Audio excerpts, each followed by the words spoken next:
स्वागत है, देशवासियों का स्वागत है, भारतवासियों का स्वागत है। आज हम मौजूद हैं राष्ट्रीय दिल्ली के अंदर में राष्ट्रीय लोकदल के अल्पसंख्यक प्रकोष्ठ के महासचिव श्री मेहदी हसन मंसूरी जी के पास में हम इनसे इस समय जो हम बात कर रहे हैं तो उत्तराखंड इस समय राष्ट्रीय राजनीति में चर्चा का बिंदु बना हुआ, चर्चा का विषय बना हुआ है। एक कस्बे के अंदर कुछ लोग अपराध करते हैं और एक धर्म विशेष के लोगों के घरों पे एक पर्चा चिपका दिया जाता है कि घर खाली करो। और हैरानी वाली बात यह है कि उस मसले के ऊपर पुलिस प्रशासन सरकार जिन्हें गंभीर एक्शन लेना चाहिए, एक देश के नागरिकों को निकाल के उसी देश के दूसरे नागरिक निकाल दें, ऐसा किसी देश में नहीं होता है। अमेरिका में आपने कहीं नहीं सुना होगा कि अमेरिका वाले अमेरिका वालों को ही निकाल दें।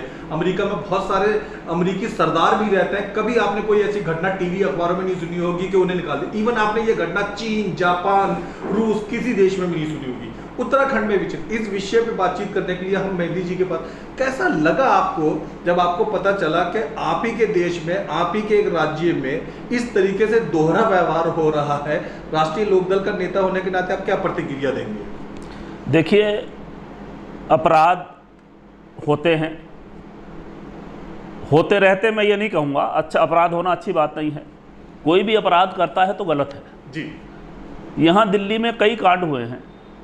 एक वो आफ्ताब का हुआ था, उसने वो पीछे गर्लफ्रेंड को मार दिया। हाँ, गर्लफ्रेंड को मार दिया था। अभी एक ने बॉम्बे में मारा है। जी जी, मनोज सोनी ने उसने गर्लफ्रेंड को मारा, उसे कुकर टुकड़े टुकड़े करके कीमा बनाया, प्रेशर कुकर में डाला, कुत्तों को खिलाया। जी, कितना जघन्य का अपराध हो सकता है, भयानक, भयानक, इतना खौफनाक अभी तक हमने नहीं सुना। मैंने भी नहीं सुना साहब, बड़ा खौफनाक। अब आप मुझे ये बताइए कि इतना खौफनाक अपराध के बाद मनोज सोनी, क्या अदालत उसके भाई को, उसकी बीवी को, उसके पिता को या किसी और को सजा देगी? नहीं, अदालत सिर्फ सजा देगी उसे जिसने वो अपराध किया है। कितना जघन्य किया है, हम बिल्कुल उसकी जो है बदसर ना करते हैं, लेकिन सजा उसके भाई को नहीं दी जा सकती, उसके बेटे को नहीं दी जा सकती, उसके बहन को नहीं दी जा सकती। अब ये जो उत्तराखंड में हो रहा है, ये सोची समझी साजिश है। मैं ये कहूँगा कि सरकार का ये दिवालियापन है आज, क्योंकि लोकसभा का चुनाव सामने है और आज इनकी स्थिति ये है कि अब इनकी जो है मार्केट बहुत नीचे आ चुकी है। अभी आरएसएस वालों ने कहा है कि अब मोदी का जादू नहीं चलेगा, अब इनका जादू, मोदी का जादू अब चलने वाला नहीं है। तो इनकी स्थिति ये है कि दिया बुझने से पहले फड़फड़ाता है। ये लोग फड़फड़ा रहे हैं और इसमें कोई शक की बात नहीं है कि सिर्फ उत्तराखंड नहीं, और जगह भी ये बहाने ढूंढेंगे दंगे कराने के, झगड़े कराने के। वो तो आज समझदार हैं लोग, पढ़े लिखे हैं लोग, या दंगा नहीं चाहते, बवाल नहीं चाहते, देश में आग लगाना नहीं चाहते। आज बीजेपी, आरएसएस, बजरंग दल तो बल्कि अगर कर्नाटक ने बैन किया तो वो गलत नहीं किया, जरूर होना चाहिए। बजरंग दल खतरनाक संगठन है। अब ये तो सरकार तय करे, मैं तो आतंकवादी नहीं कहूँगा, लेकिन वो उसकी दिशा सही नहीं है। उनका काम है जगह जगह बवाल करना, उनका काम है जगह जगह जो है दंगे फैलाना, नफरत फैलाना। उनका काम सिर्फ नफरत फैलाना रह गया है। जहाँ थोड़ी सी बात होती है सबसे पहले वो लोग पहुँच जाते हैं। यहाँ भी हमारे यहाँ दिल्ली में साबाद डेयरी में एक कांड हुआ, एक लड़के ने एक था। इससे हमारा मतलब नहीं है, हमारा मतलब तो ये है कि आप सजा दीजिए, हम आपके साथ खड़े हैं। आप सऊदी अरब का कानून नाफिज करिए, आप संसार करिए, आप चौराहे पर खड़े करके पब्लिक को इजाज़त दे दिए पत्थरों से मार दे, हम आपके साथ खड़े, पहला पत्थर हम मारने को तैयार हैं। बहुत अच्छा, बहुत खूब। लेकिन ये कोई तरीका नहीं है कि एक ने अपराध किया। उत्तराखंड में अकेला नहीं था वो, 4 लड़के थे। एक धर्म का है, 3 अलग धर्म के हैं। जो अलग धर्म के उन्हें कोई दिक्कत नहीं, एक धर्म का है तो उसे एक धर्म विशेष को टारगेट कर रहे हो आप। आपकी हिम्मत इतनी है कि आप पर्चे लगा रहे हो कि साहब यहां से चले जाओ, छोड़ के चले जाओ। क्यों छोड़ के चले जाओ साहब? इनका देश नहीं है, लोकतंत्र में इनको इजाजत नहीं है, लोकतंत्र में इनका अधिकार नहीं है, क्यों छोड़ के चले जाओ? हाँ, अगर उसकी गलती है, लड़के की गलती है, आप उसको सजा दीजिए, हम साथ खड़े हैं। आप अगर हम बिल्कुल हम साथ खड़े हैं, सबसे पहला पत्थर मारने को हम तैयार हैं अगर उसकी सजा इस तरह की है तो। लेकिन आप इस तरह से कैसे कर सकते हो कि एक की सजा है, मतलब एक भाई का गुनाह है, भाई को सजा क्यों मिलेगी, उसके रिश्तेदार को क्यों मिलेगी, उसके परिवार को क्यों मिलेगी? जिसका गुनाह है सजा उसे मिलनी चाहिए। ये लोकतंत्र है, ये न्याय है। इस न्याय, आज तक यही न्याय हम लोगों ने देखा। हमारी 58 साल की उम्र हो गई। अगर किसी आतंकवादी का भी गुनाह है, अभी उसको जो है फांसी दी गई। बॉम्बे हमले के कसाब नाम था, क्या था उसका? हाँ, कसाब को फांसी दी गई है, अजमल कसाब को फांसी दी गई। हमारे पूरी को वहाँ जो है कब्रिस्तान वालों ने मना कर दिया, इसके लिए हमारे पास कोई जगह नहीं है। उसके माँ बाप ने भी मना हम जो है इसको नहीं अपनाना चाहते। आप इसकी बॉडी को कहीं भी फेंक दीजिए। बहुत अच्छी मिसाल। उसके अलावा उसके घर वालों ने मना कर दिया, तो क्या हम घर वालों को फांसी लगाएंगे? सजा तो अजमल कसाब को ही मिलेगी, उसके घर वालों को नहीं मिलेगी। और बहुत सारे मामले हुए हैं। इंदिरा गांधी की हत्या हुई, राजीव गांधी की हत्या हुई, क्या नहीं हुआ इस देश में? तो क्या जिसने हत्या की उसको फांसी देंगे, उसके सारे घर वालों को फांसी दे देंगे? सजा जिसका गुनाह है उसको मिलनी चाहिए। देश कानून से चलेगा, देश संविधान से चलेगा। देश जो है वो किसी के इशारे से नहीं चलेगा, किसी संगठन के इशारे से नहीं चलेगा। मैं किसी संगठन का नाम लेना नहीं चाहता। किसी भी संगठन के इशारे से देश नहीं चलेगा, किसी भी पार्टी की पॉलिसी से देश नहीं चलेगा, संविधान से चलेगा। आज लोकसभा का चुनाव सामने है, तो आपकी पॉलिसी काम कर रही है कि आप नफरत फैला दीजिए, आप हिंदू मुसलमान का दंगा करा दीजिए, आप जो है दलितों को पिटवा दीजिए, आप ईसाइयों पर हमला करा दीजिए। इस तरह से देश चलने वाले नहीं है। देश संविधान से चलेगा, और देश संविधान से चलेगा तभी चल पाएगा। लेकिन आज इनकी स्थिति यह है, कि ये लोग खुद, मैंने अभी पीछे सोशल मीडिया पर सुना था कि साहब अब जादू नहीं चलने वाला, अब जादू नहीं चलेगा। ये कह रहे हैं, हम नहीं कह रहे।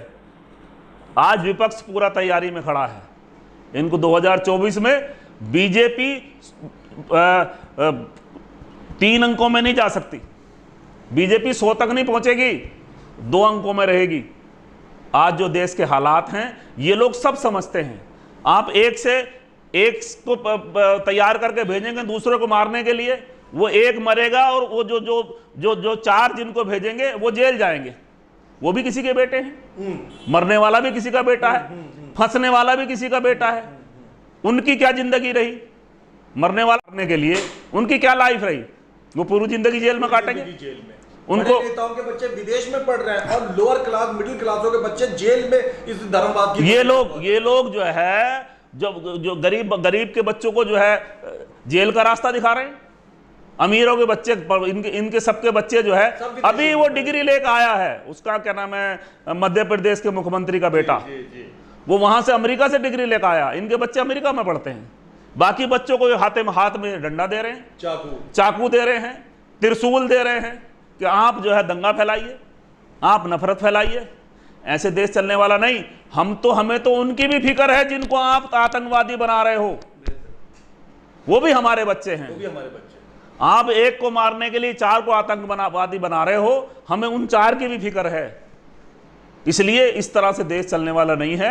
और एक बात मैं आपको और नावेद भाई बता दूं कि ये वो दिया है इस सरकार का, जो दिया बुझने से पहले फड़फड़ाता है। जब दिए का तेल खत्म हो जाता है तो वो फड़फड़ाता है, और फड़फड़ाने के बाद बुझता है। तो आज ये लोग फड़फड़ा रहे हैं, 2024 की वजह से फड़फड़ा रहे हैं। कोई काम सामने नजर नहीं आया।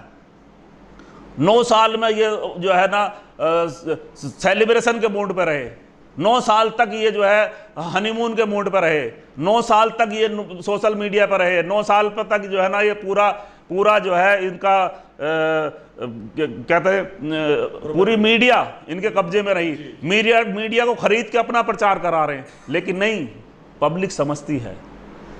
आज इनको सामने दिख रहा है। हिमाचल प्रदेश का चुनाव और कर्नाटक के चुनाव में जिस तरीके से लाख हिंदू मुस्लिम बात करने के बावजूद जनता ने बीजेपी विरोधी वोट दिया, आपको लगता है कि अब जनता में कुछ ना कुछ जागरूकता आ रही है? देखिए, वहाँ जागरूकता की पोजीशन ये है कि इन्होंने हनुमान जी से मदद मांगी, हनुमान जी ने इनकी मदद नहीं की।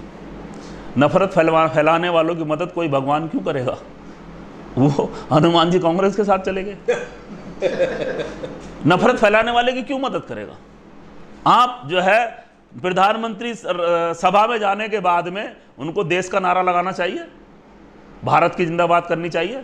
वो नारा लगा रहे हैं हनुमान जी की जय। वो हनुमान जी की जय कर रहे हैं, हनुमान जी ने भगा दिया। नहीं, आपको देश के लिए जो है, आपको देश का प्रधानमंत्री बनाया गया है, आप देश की बात करो, देश के विकास की बात करो, आप नफरत फैलाने की बात नहीं करो। तो इनसे तो भगवान भी नाराज हो रहे हैं, पब्लिक तो नाराज है ही। पब्लिक का नाराज होना तो आपके सामने है ही। कर्नाटक ने वो रिजल्ट दे दिया, और कर्नाटक नहीं, साउथ में 0, कुछ नहीं बचा इनके पास। नॉर्थ में हिमाचल का, वो पंजाब, ये वो कहाँ है ये? अभी चुनाव होने दीजिए, अब 4 राज्यों को चुनाव हो रहे हैं, वो सारा रिजल्ट इनके सामने आ जाएगा। अभी पता चल जाएगा कि कर्नाटक की, साउथ इंडिया की जनता ने जिस तरीके से अपना रवैया दिखाया, आपको लगता है इधर उत्तर भारत में होने वाले 4-5 राज्यों के चुनाव, वो मध्य प्रदेश, राजस्थान, क्या नाम, और अन्य राज्यों में, हाँ, वो चमत्कार दिखा पाएगी जनता? बिल्कुल दिखाएगी जनता, बिल्कुल तैयार बैठी है। क्या जनता महंगाई, जनता कुछ बोल के, जनता इनके खिलाफ कुछ बोल के अपने खिलाफ केस लगवाना नहीं चाहती। अब आज स्थिति यह है कि इनके खिलाफ जो बोलेगा जी, उसके ऊपर केस लगा दिया जाएगा। पत्रकार ने कार्टून बनाया, उसे जेल भेज दिया, उनके पत्रकार ने कुछ लिख दिया अखबार में, उसको जेल भेज दिया, उनको जेल भेज दिया। तो किसी को जेल भेज दिया जाता है, कोई नेता कुछ बोलता है तो उसके घर अगले दिन ईडी पहुंच जाती है, सीबीआई पहुंच जाती है। ये बिल्कुल चाहे कोई राज्य हो, इन्हें बड़ा इस बात का ध्यान होता है कि सरकार के खिलाफ कोई बोला, उसे खट उसको अंदर करो, उसका जो है ना वो ये देख रही है तानाशाही, बिल्कुल इसको देख रही है और बड़ी समझदारी से काम ले रही है। अब जनता इनका सामने से विरोध नहीं करने वाली, अब जनता का विरोध वोट से होगा। बहुत बढ़िया। अब जनता का विरोध 2024 में दिखाई देगा, और जनता का विरोध अब इन 4 राज्यों में, मध्य प्रदेश, राजस्थान, हरियाणा और छत्तीसगढ़, जो जहां चुनाव होने हैं, इनमें इनको विरोध मिलेगा, देखने को मिलेगा। और 2024 में नावेद भाई, आपका रिकॉर्डेड वो है, ये वो चैनल है, आप ये मेरा अभी रिकॉर्ड कर रहे हो, ये मुझे सुना देना बाद में। बीजेपी 3 अंकों में नहीं जाने वाली। 3 अंकों मतलब 100 का आंकड़ा पार नहीं करेगी, 100 के आंकड़े तक नहीं जाएगी। 2 अंकों में 99 तक होता है, ये 3 अंकों में नहीं जाएगी। ये बात मेरी आज आप नोट कर लेना। आज इनकी स्थिति इतनी खराब है देश में कि ये इनका बहुत बुरा हाल है। आने वाला वक्त जो है, लोग वक्त बिचा रहे हैं, लोग देख रहे हैं कि वक्त अच्छा नहीं है। इनको जो है इस वक्त जो है गलत को गलत कहने का मौका नहीं है। गलत को गलत कहोगे, पुलिस आपके दरवाजे पे आ जाएगी। गलत को गलत कहोगे, बुलडोजर आ जाएगा मकान ढाने के लिए। तो आज आप गलत को गलत भी नहीं कह पा रहे। नफरत की स्थिति यह है कि उकसाया जा रहा है, एक एक को जो शांत बैठे उनको भी उकसाया जा रहा। नहीं, छेड़ो, नफरत फैलाओ, झगड़ा करवाओ। झगड़ा होगा तो बड़ा वाला भाग हमें मिल जाएगा। बड़े वाले भाग को, देश के बड़े भाग को पोलराइज करने के लिए ये लोग नफरत फैलाते हैं। आज देश की स्थिति बहुत ज़्यादा खराब है। ऐसे में पब्लिक शांत बैठी है। पब्लिक जवाब जो है वोट के आधार पर देना चाहती है।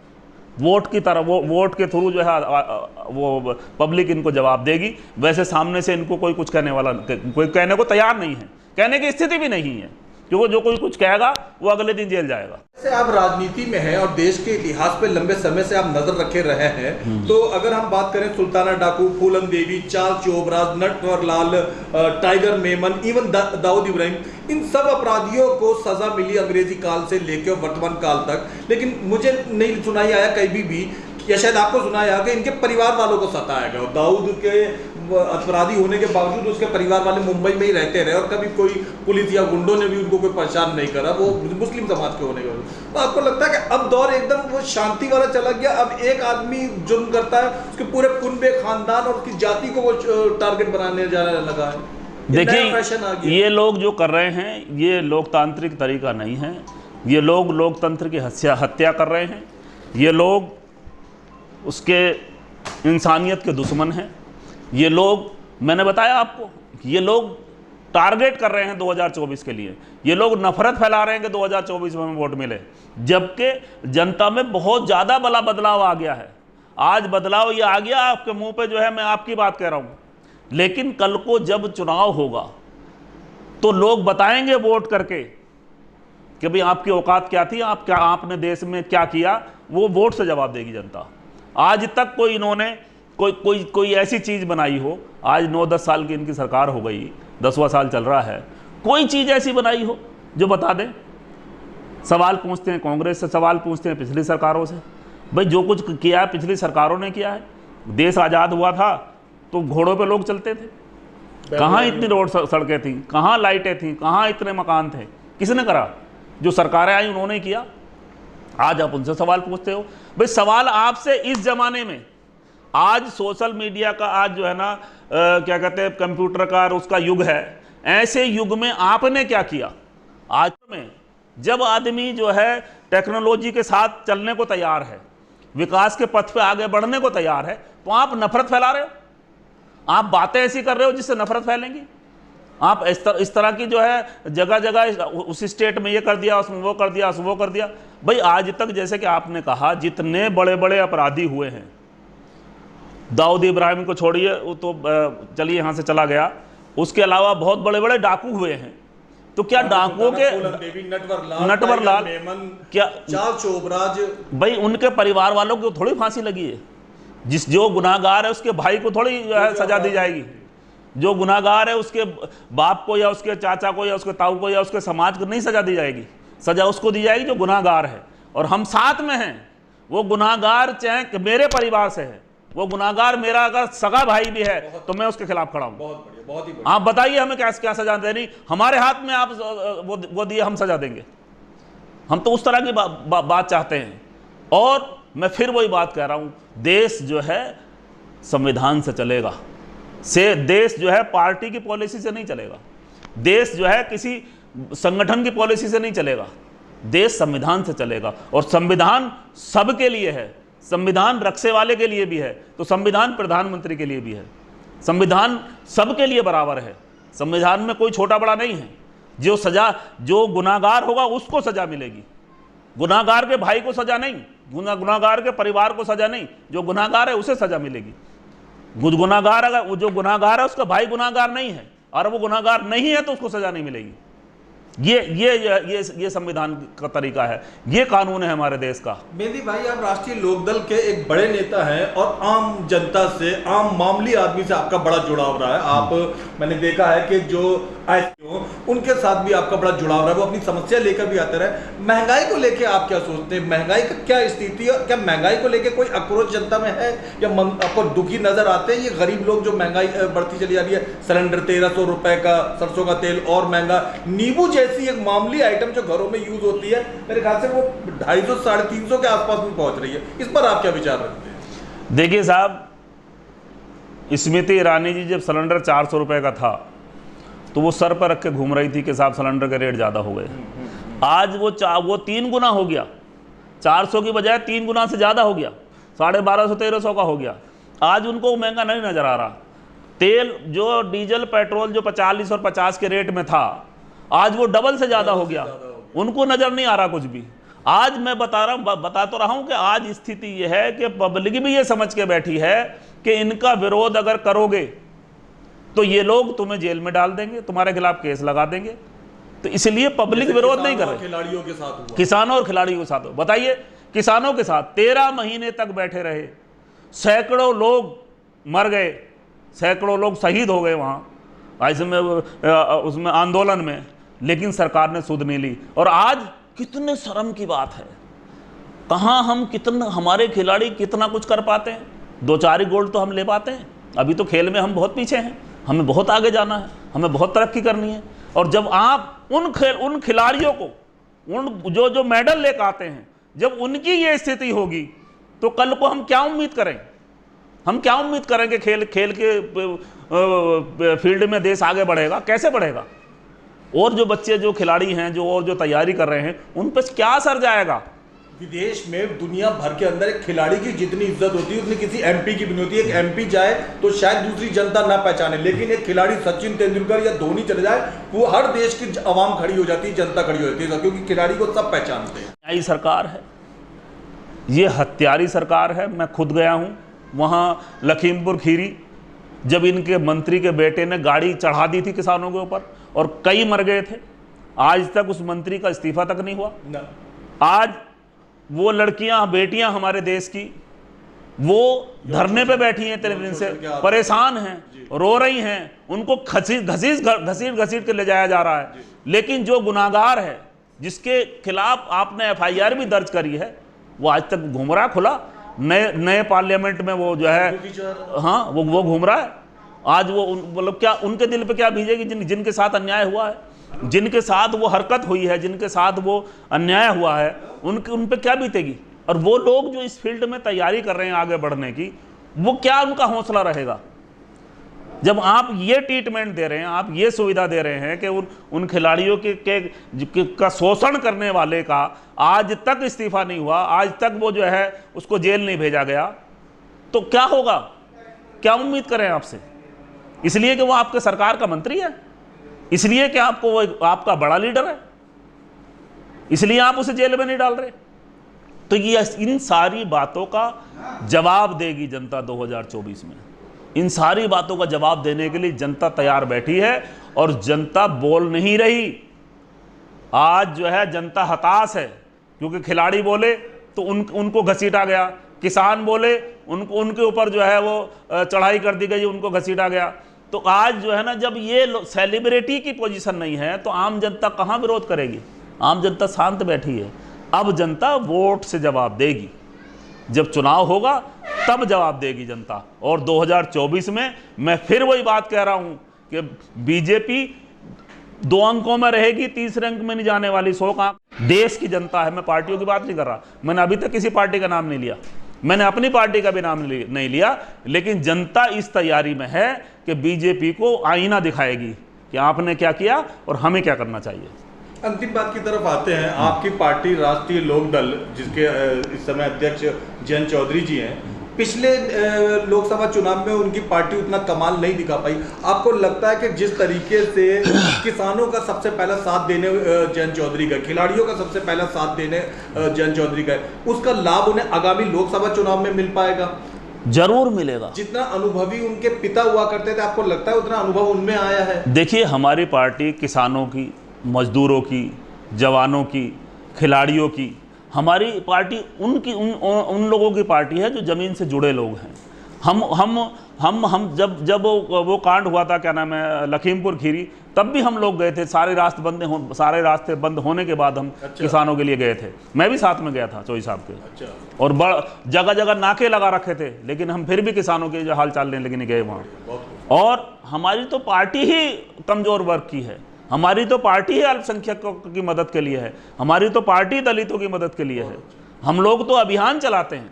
अभी हमारा दलितों के लिए अभियान चल रहा था, उसके बाद हमारा समरसता अभियान चल रहा है, अभी लगातार चल रहा है।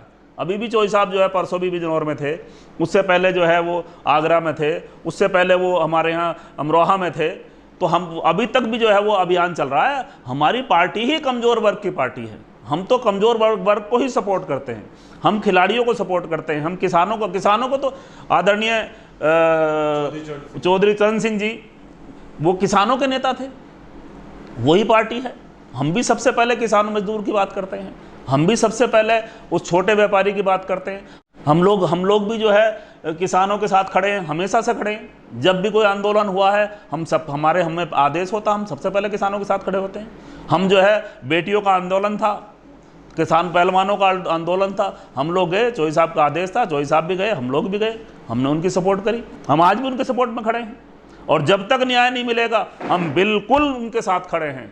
हम उन गोल्ड मेडलिस्ट हमारी बेटियों के साथ खड़े हैं जब तक उनको न्याय नहीं मिलता। प्रदर्शन सुधार की उम्मीद है आपको अगले लोकसभा चुनाव में लोकदल के? हाँ, बहुत अच्छा प्रदर्शन होगा। आने वाले लोकसभा में बहुत अच्छा प्रदर्शन हम लोग करेंगे। और हम खाली उत्तर प्रदेश में नहीं। आपके राष्ट्रीय नेता पे आमतौर पर यह आरोप लगता है कि वो अनुभवी हैं, विदेश से पढ़े लिखे हैं, शायद वो देश की जनता या आम किसान से, आम जनता से उतने कनेक्टेड नहीं है जितने उनके पिता और दादा हुआ करते थे। नहीं, बिल्कुल कनेक्टेड हैं। अभी वो हमारे यहाँ मेरे ज़िले में अमरोहा में प्रोग्राम था उनका 2 दिन, वो रात को वहीं रुके किसानों के बीच में। अच्छा। वो किसी होटल में रुकने नहीं गए, वहीं किसानों की बैठक में रुके। वो एक एक चीज़ जानते हैं, वो किसान परिवार से हैं। वो आपने होलिया देखो, आप उनका, आप जब उनको होलिया पे गौर करेंगे तो वही कुर्ता पजामा, वही सादगी और वही समझदारी और वही क्या कहते हैं पढ़े लिखे होने का सबूत, सारी चीज़ें उनके अंदर मौजूद है। और बहुत सादगी से वो रहते हैं, क्योंकि किसान के बेटे हैं तो किसान की तरह ही रहते हैं। और यही चीज़ें लोग पसंद करते हैं, किसान मजदूर सारे लोग यही पसंद करते हैं। मैं अभी, क्योंकि हम तो सिर्फ इस पर अभी यूट्यूब बना रहे हैं, तो हमारे पास तो बहुत सारे फ़ोटो ऐसे हैं जो मैं आपको दिखाऊं। वो यहाँ आए थे हमारे यहाँ एक खेल का वो हुआ था उद्घाटन, वॉलीबॉल मुंडका विधानसभा में वॉलीबॉल का उद्घाटन एक हीरालाल पब्लिक स्कूल में से लगा कर केरला तक की टीम, सारी टीम 32 राज्यों की टीम उसमें आई थी, साउथ की। तो उसका उद्घाटन करने वो आए तो रास्ते में जाम लग गया, तो वो मेट्रो पकड़ के आए और मैंने अपनी गाड़ी से उन्हें यहाँ से फिर मेट्रो स्टेशन पे छोड़ा। मैंने कहा चौधरी साहब मैं आपको घर छोड़ दूंगा, बोले नहीं हम लोग मेट्रो से जाएंगे। तो यहाँ से मेट्रो से बैठ के गए, वो एक राष्ट्रीय दल के नेता और मेट्रो से पकड़ के जा रहे हैं। तो उनकी सादगी का जवाब नहीं है, उनकी सादगी का जवाब नहीं है। बहुत सादगी से रहते हैं और बहुत इंटेलिजेंट हैं और उनके नेतृत्व में पार्टी बहुत आगे बढ़ेगी और ऊपर वाले ने चाहा तो बहुत जल्दी हम बहुत अच्छा स्थान अचीव करेंगे। आपने ताज़ा खबर चैनल को समय दिया, इसके लिए बहुत। दिन की शुरुआत पूजा के साथ, स्वाद बेहतरीन पूजा नमकीन, शुद्ध मूंगफली तेल से निर्मित, मजे से खाइए, शाम से खिलाइए पूजा नमकीन।